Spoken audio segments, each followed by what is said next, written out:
Good morning, good afternoon, or good evening, my beautiful hot messes. My name is Mistress Lavender, and today I'm reading The Artist Seduction by Robert Greene.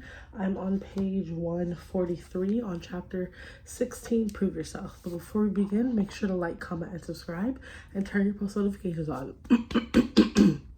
Let's begin. Most people want to be seduced. If they resist your efforts, it is probably because you have not gone far enough to allay their doubts about your motives, the depths of your feelings, and so on. One well-timed action that shows how far you are willing to go to win them over will dispel their doubts. Do not worry about looking foolish or making a mistake. Any kind of deed that is self-sacrificing and for your target's sake will so overwhelm their emotions. They will not notice anything else. Never appear discouraged by people's resistance or complain. Instead, meet the challenge by doing something extreme or chivalrous. Conversely, spew others to prove themselves by making yourself hard to reach, unattainable, worth fighting for. Anyone can talk big, say lofty things about their feelings, insist on how much they care for us, and also for all oppressed peoples in far reach of the planet. But if they never behave in a way that will back up their words, we begin to doubt their sincerity.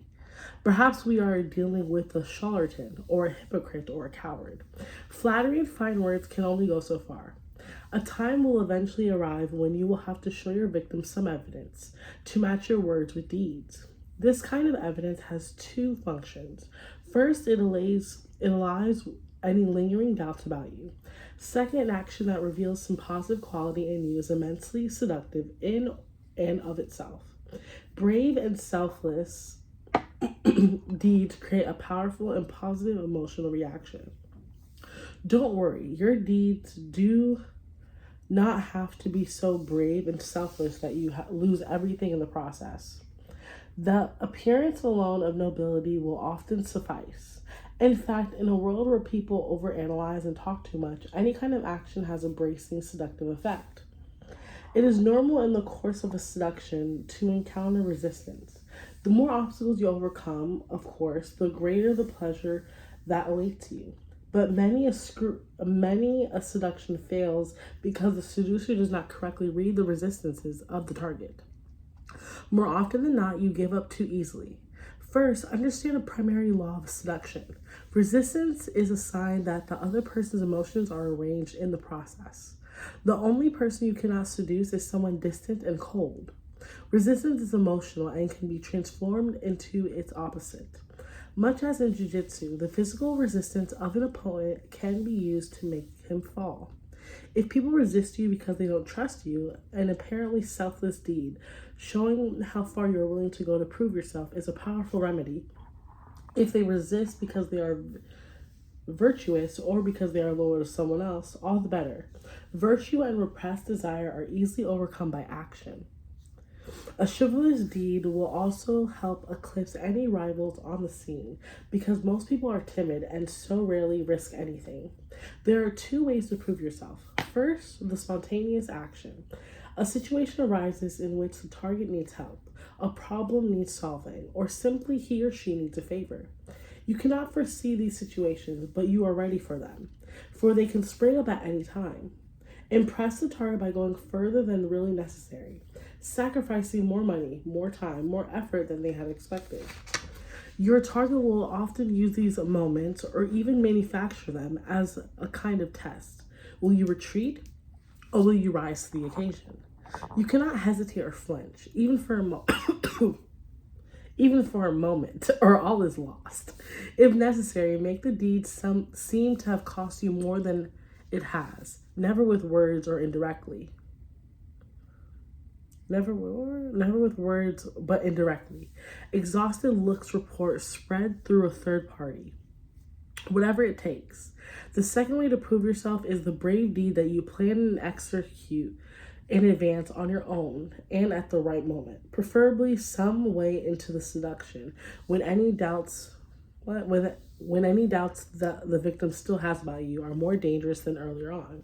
Choose a dramatic, difficult action that reveals the painful time and effort involved. Danger can be extremely seductive. Cleverly lead your victim into a crisis, a moment of danger, or indirectly put them in an uncomfortable position, and you can play the rescuer, the gallant knight. The powerful feelings and emotions this elicits can easily be redirected into love. Make your deed as dashing and chivalrous as possible. Will elevate the seduction to a new level. Stir up deep emotions and conceal any ulterior motives you may have. The sacrifices you are making must be visible. Talking about them or explaining what they have cost you will seem like bragging. Lose sleep, fall ill, lose valuable time, put your career on the line, spend more money than you could afford. You can exaggerate all of this for effect, but don't get caught boasting about it or feel sorry for yourself. Cause yourself pain and let them cause yourself pain and let them see it. Since almost everyone else in the world seems to have an angle, your noble and selfless deed will be irresistible. Finally, this strategy can be applied in reverse by making people prove themselves to you. The heat of seduction is raised by such challenges. Show me that you really love me. When one person of either sex rises to the occasion, often the other person is now expected to do the same, and the seduction heightens. By making people prove themselves too, you raise your value and cover up your defeats. Your targets are too busy trying to prove themselves to notice your blemishes and faults. The symbol, the tournament, on the field with its bright pennants and CAPARISOND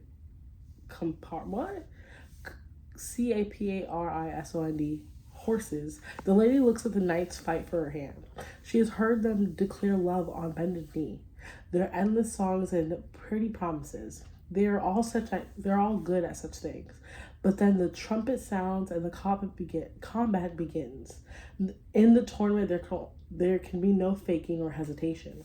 The knight she chooses must have blood on his face and a few broken limbs.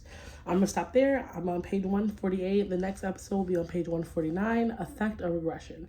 Again, my name is Mistress Lavender. Thank you for joining me. I'm reading The Art of Seduction by Robert Greene. And don't mind my face. I just did my skincare routine, so it looks oily, but it's not. It's called glowing. You're welcome. You're welcome. Have a great day. Stay safe. And remember, reading is good, so learn words. Bye. Don't forget to like, comment, and subscribe, and turn post notifications on. For real.